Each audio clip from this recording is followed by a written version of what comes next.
Hello and welcome back to my channel. Today I'm going to be sharing with you my January 2020 budget.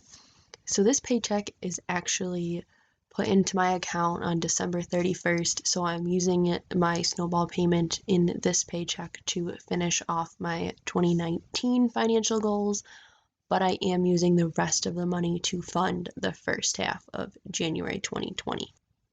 So as you can see here, this is the amount that I earned this paycheck. I did not get an overtime pay because of an error in the system, so I will see that hopefully next paycheck. Next is my giving category. I will be giving $20 this paycheck. There's enough money in there to do $10 each time I go to church. I just finished reading Love Your Life, Not Theirs by Rachel Cruz, and so I am starting to flex my giving muscle and eventually will get to tithing 10% of my income. Next is the debt payment, which I will not have this paycheck because I did not get any overtime pay and I need my snowball to fund the rest of my 2019 goal. This here is my minimum student loan payment for Great Lakes. That amount has already been scheduled to be paid out on January 2nd. Next is my Nelnet account here, which I will pay that payment in the second half of the month. Next is Apple Music. This is my mom's Apple Music, but I do pay for it because I set it up for her and I live at her house for free, so I don't mind paying that. Next is my tanning payment, which is another subscription that I use. Next is my Adobe, which is what I use for my YouTube videos, and that will come out next paycheck. Here is Amazon Prime. I have the student discount and I pay that on this first half of the paycheck. Finally, here is my Planet Fitness, which will also come out of this first paycheck. All right, my next category is going to be my cash envelopes. So I take out 3 categories because I don't have a ton of expenses every single month. So this is what I will be spending money on. I'm going to be doing $80 for gas, and I will take out cash because at the gas station that I go to, I save 5 cents a gallon if I pay cash. Next is my grocery money. I'll also take that out in cash. And finally, I will take out $100 this paycheck for personal or fun money. Personally, take out a lot compared to what a lot of other people spend on their baby step 2, but I do live with my parents, and so I do find that it's important for me to have money to spend to get out of the house sometimes. My next category is going to be my sinking fund. So I have 3 sinking funds set up.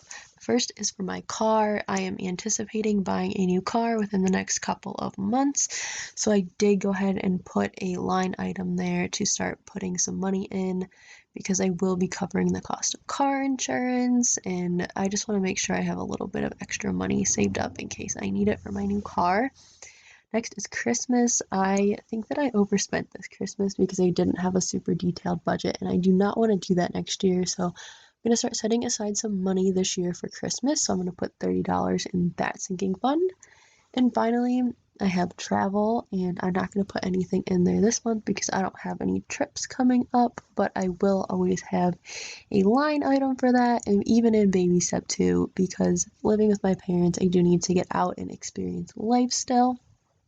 Finally, this bottom category here is going to be my total expenses. So this number is just the sum of everything that I have discussed. And down here is what is left. And this is the last chunk of change that I need to finish my savings for my car that I'm planning on buying. So in total, I will have $10,000 saved to buy a new to me car. All right, so that is all of the line items in my budget for the first half of January 2020.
thank you guys so much for watching, and do not forget to like and subscribe. And at the end of the month, I will be sharing with you guys a budget recap so you can see how I did. Thank you guys so much for watching this video, and I will see you in the next one.